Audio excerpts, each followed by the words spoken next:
So now that we have our two custom VOP assets complete, let's turn our attention to the final shader, where we'll be making use of those two custom assets over and over. So here on the whiteboard, we've pulled up the layer where we wrote out exactly what was going to be involved in the final shader, where we are once again making use of our custom assets. And before we start putting this together over inside of Houdini, Steve, let's spend a few minutes and show them the different textures that we'll be using. Sure, so I'm just going to minimize our whiteboard. And we can see I've opened up all of the textures we are going to be using, and we're starting out with just a single shirt texture. And this shirt texture looks very familiar to those of you who've sat through the introduction video, because this is the shirt texture we were demonstrating a lot of our techniques with. If I push F7 and bring up our layers, we can see the alpha channel for this shirt matches the discussion we had on the whiteboard, where this part is white, so this part is going to be opaque. And our top part is black, so it's going to allow our skin color to show through. So let's just now, in this particular case, we've only created one texture for the shirt. Though, everyone out there that's watching this video, feel free to go and generate all the textures you need. Exactly, and we're still going to use our 5 texture switching asset for our shirt texture, so that up on the overall asset, when we promote up our parameters, we'll only have one texture slot specified. But if an artist wants to come in and add more, they can simply up the number of textures they want, go in and set up those other texture slots. That's right. So I'm going to close out our shirt and just skim through the other textures we've got. So we're going to have 2 hair textures, these 2 guys, with the top part being opaque and the bottom part being transparent. We're going to have a series of eye textures, 5 of them in total. A series of mouth textures, again, 5 of them in total. And then a nose texture. And let's just bring back our whiteboard. So this video is going to be super easy. We're just going to reuse some of the, both of the assets we've already created, our texture and color assets, a few multiply VOPs, and then some composite VOPs running into a lighting model, and then to our output. So let's begin by jumping over into Houdini. I'm down inside our shader already, and I'm going to reuse the 2 assets we've already created, our random color and our random texture. And since we've already got 2 of these dropped into our shader, let's use our color one for the skin color, and then we can jump over and use the texture one for our shirt texture. So I'm going to rename this guy to skin color. I'm just going to pick 5 flesh sort of tones for our 5 color swatches. So let's jump and grab something sort of like a flesh tone. Okay.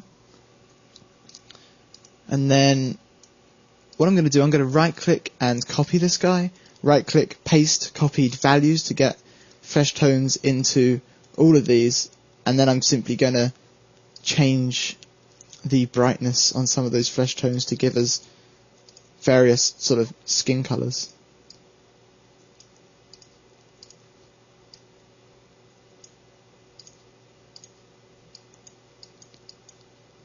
Maybe darken this one down just a tad more. Does that feel like a nice range? Cool, so we've got skin colors in place. I'm now going to jump down and rename our texture to shirt texture. And as we mentioned before, we're simply going to have one texture for our shirt. And I'm going to browse up and grab from our procedural crowd textures, mouths. Mouth? Where am I going? Wow. You did like me earlier, my brain just quit. Yeah, it just died on me right there. So yeah, we're going to grab the shirt base _s.tga. So that's going to be our shirt texture. I'm going to accept that, so that's going to load in our shirt texture. I'm going to set the seed on this guy just to any old number, 12 in this case. And notice that the seed on this guy is a different value, and each time we instance these guys, I'm going to set different seed values. Okay. So we've got our skin color, we've got our shirt texture. It'd be really great to have a shirt color as well. So I'm going to push tab, come up to the digital assets folder, and grab an instance of our random color asset. And our random color for this is going to be our shirt color. And conveniently, those default colors we specify are going to work great for us. I am just going to boost it up so we select from all 5 and give this a different seed value, say 29. Now if we jump over to the whiteboard, we can see that we've got our shirt texture and our shirt color. We take the color outputs from both, multiply them together. We then layer this over our skin color using the alpha of the shirt text, all utilizing a composite VOP. So let's take the color of our shirt texture. I'm going to middle click on the output to branch off into a multiply VOP. And then let's take the shirt color into the multiply VOP, and I'm going to rename this to multiply shirt color. And now I'm going to drop in a composite VOP, and I'll rename this to comp skin and shirt. Okay. So our A is going to be our multiplied shirt color. Our A alpha is going to be the alpha coming from our shirt texture, and the B that we're layering because we're doing A over B is going to be our skin color. So let's grab our skin color and wire that into B. Let's grab our multiplied shirt color and wire that into A. And then let's grab the alpha from our shirt texture and wire that into A alpha. I'm also going to come over to our outputs and simply unwire by single left clicking on CF and then clicking in empty space, just so we don't get confused by having wires running off to the side. And I'll grab that output, and since we've got a lot of network to build before we'll need him, I'm just going to shift him off to the right. We'll probably go ahead and just maximize the entire network editor. Sure, since that's all we're really dealing with, and if we need parameters we can simply push P to bring up the parameters. And I'm going to slightly reorganize this just so it's maybe a little bit cleaner. Something like that. Maybe. Okay. Cool. So we've got our skin color, we've got our shirt color. Over here, we saw that we're now going to composite in our hair. So we need our hair textures and our hair colors. And you can see this is going to become very quick now that we've built those assets in the last two videos. So I'm going to push Tab, Digital Assets. Let's create one for hair color. Bring up the parameters. I'm going to specify 5 hair colors. And let's just grab, I don't know, like a sort of dark brown color, maybe a grey, sort of off grey color, and almost black, maybe like a sort of blondishy yellow. And can you think of a 5th hair color? Maybe more of a sort of lighter brown? Yeah. The other one looks kind of like a deep maroon to me. That looks good right there. Oh, okay. We'll use that as a hair color. And I'll maybe desaturate this and push it a little bit more towards brown than being maroon. Something like this. Yeah, that looks good. And the other one will be a reddish. Yeah, that's cool. So we just got a selection of hair colors. I'm not going to spend too long worrying about That's them. the beauty. We can come back and adjust it afterwards. And I'm just going to choose some kind of random number. No, 45. So we've got hair color. And now we can drop in our hair texture. Well, it's going to be random texture for hair texture. There's something that I forgot to do on a couple of these guys, and that's relink up our sphere ID and our global seed. So I'm just going to do that before we move on, just so we don't forget. So I'm going to take sphere ID and take that into the sphere ID for our shirt color, global seed, into the global seed for our shirt color.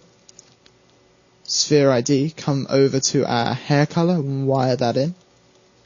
Global seed, over to our hair color and wire that in.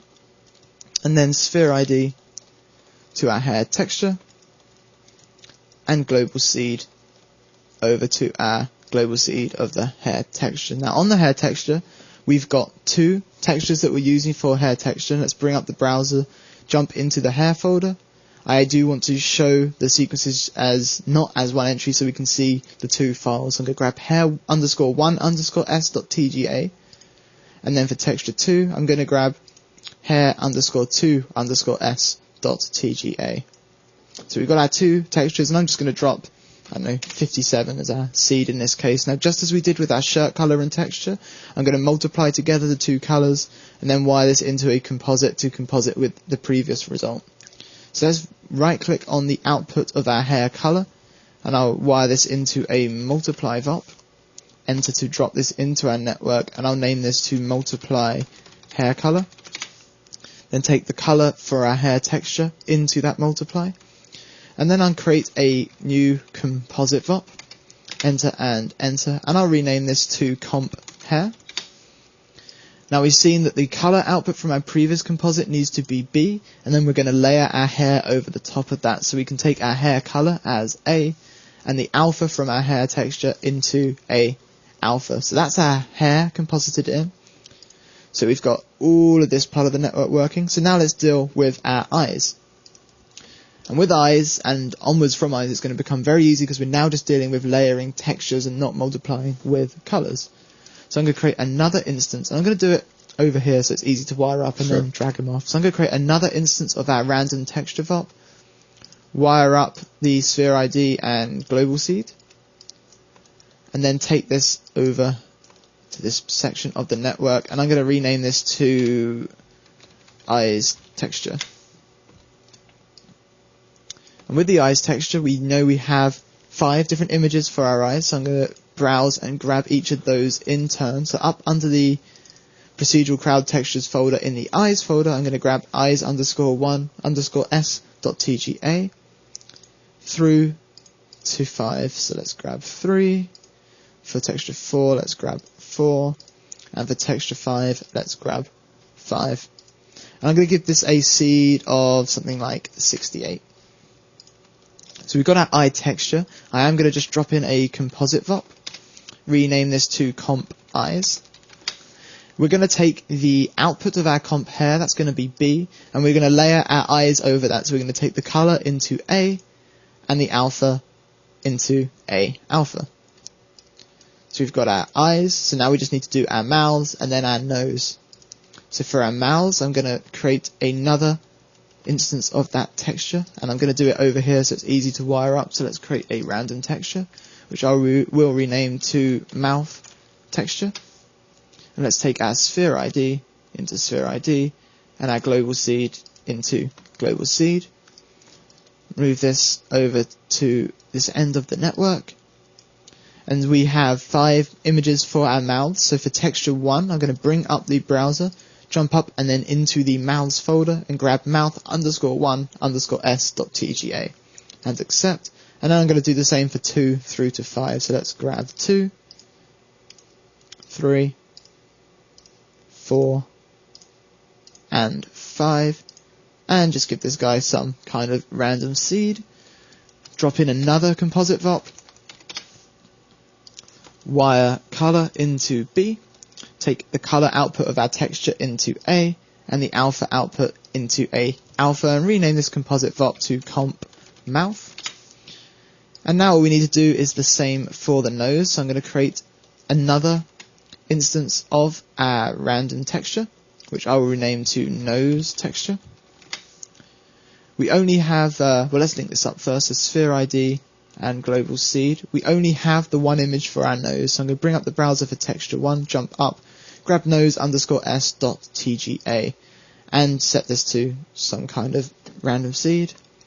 And take our nose texture, bring it over to this end of the network, drop in another composite VOP from our history, enter to drop that in, rename this to comp nose, grab the color output of our previous composite, wire that into B, take the color output of our nose texture into A and the alpha into A alpha. So now we've layered our nose over our previous composite. So that's all of the layers for our shirt, our skin, our hair, our eyes, our mouth, our nose. I'm now going to wire this into a lighting model so that we can take into account our lighting, our specularity and the likes, and take the output of that into our color output. And from there, all that's left to do is promote up a lot of our parameters up onto our asset. So let's create a lighting model VOP, and we're going to take this color and use it as the diffuse color for our lighting model. And I'm going to leave this set to Vex Specular, and I'm going to leave, let's think, specular color, drop that down a little bit. The U roughness, yeah, I'm kind of happy with the U roughness, and yeah, so I'm happy with the rest of the settings there. We can take the color output of the lighting model, and that's going to be the color output for our entire shader. So with that, I guess we could do a test render, make sure everything seems to be working correctly, and if it is, we can then go ahead and promote everything up to our asset. Sounds good. Fantastic. So I'm going to push P to hide out our parameters, shrink down this pane, and click on render. It will take a little while to calculate. Hey, it's already looking pretty cool. We do need to zoom in to see what's going on, but we can see all kinds of random colours, and they got little faces and hair. let's zoom in just on a selection.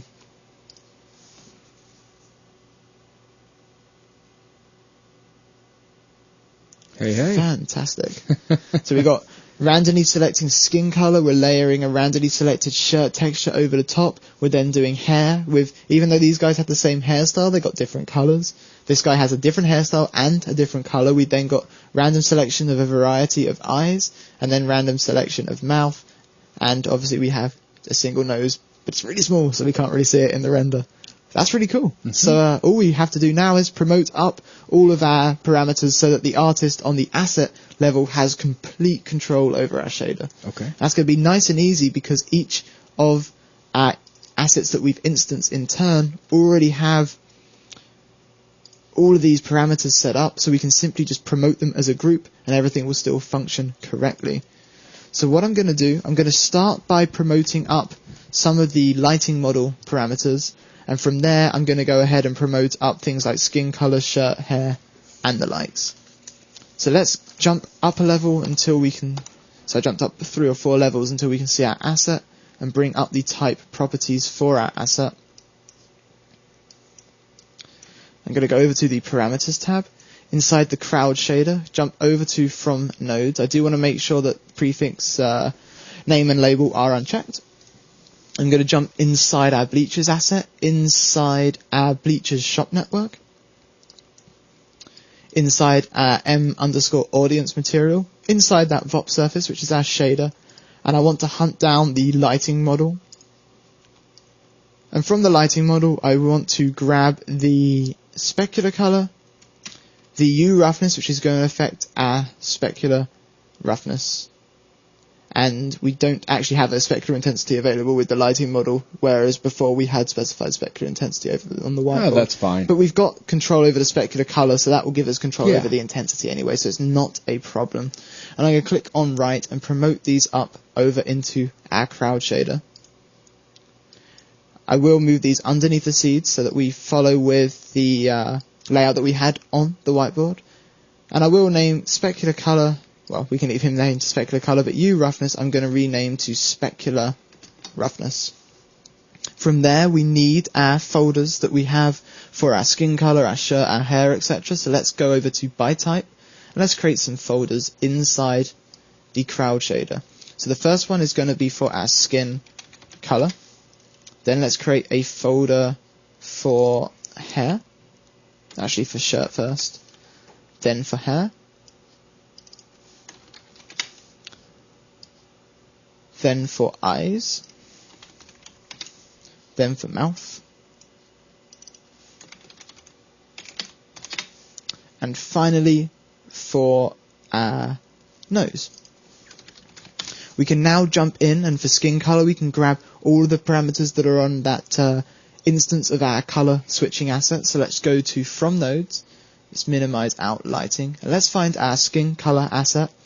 And you notice we've got on our asset we have our num color, our colors 1 through 5, and our seed. It's really going to be as easy as shift selecting all of these guys, clicking on the right arrow, and all of these get promoted up to our asset. For our shirt, let's minimize our skin color. We have shirt color, so let's grab num color through to seed up on this shirt color, promote those over. We also want to grab shirt texture, so let's grab num maps through to seed and promote those over. And let's go over to by type and simply create a separator in between those two groups. So now we have our colors and our texture maps. For hair, we can go over to from nodes. I am going to shrink down shirt texture, shrink down shirt color. We can grab our hair color, maximize that, scroll down and find num color through to seed and simply promote those over. Then expand hair texture, grab num maps through to seed for hair texture, promote those over. And again, I'm going to come over to by type, drop a separator in between these. Now for eyes, nose and mouth, we just need to worry about the textures, so we can shrink up hair texture, shrink up hair color. So we're dealing with eyes, so we're going to be dealing with our eyes texture, maximize him, find our num maps through to seed, promote those. For mouth, we're dealing with Mouth texture, maximize that. Grab our num maps through to seed and promote those over into the mouth folder. And finally, for nose, we're dealing with nose texture.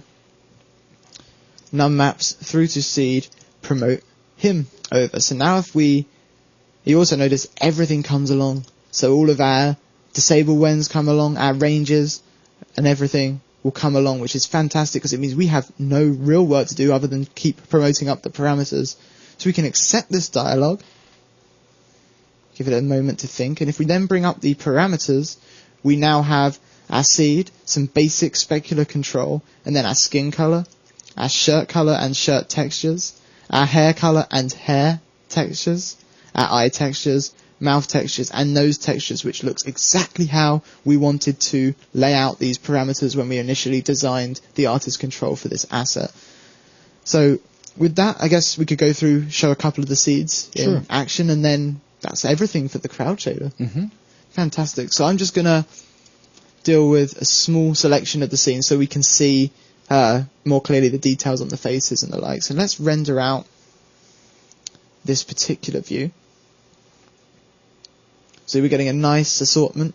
But let's say we were to change our overall seed, we should see everything change from eyes, hair, the colour of the hair, the skin colour, the shirt colour, etc. So if we were to re-render,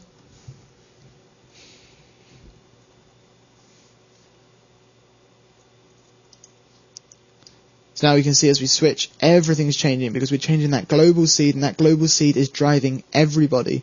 But let's say we're happy with the hair, but we're not happy with the way the skin colour is being distributed. We can come over to skin colour, we can simply just change the seed on the skin colour, and now only skin colour will be affected when we re-render. So our shirt colours will stay the same, the hair, the eyes, everything except for skin colour will stay the same. If we bring this up, you see everything except for a skin colour is staying the same. The same would be true if we were to come over to, let's say, hair, and we like the distribution of, say, the hair colours, but not of the hair textures. We can change the seed for hair textures and re-render.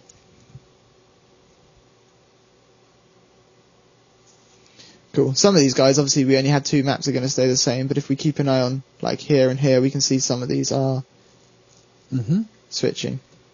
Fantastic. So I mean, with that, that's pretty much everything. I do want to save out our overall asset to disk and match the current definition, but unless there's anything you'd like to add. I mean, the bottom line is we've provided the artist with a lot of control over how his target audience is going to be shaded. That's pretty much all I wanted to say. Cool. So I'm going to close out our render, close out our parameters, jump up a level, right click on our bleachers asset and save the operator type. That'll save out everything that we've done to disk, and then right click and match the current definition. And with that, after all those videos, the entirety of our bleachers, the audience, and the shader for the audience is now complete. Fantastic. And with that, that concludes this video. Thanks a lot.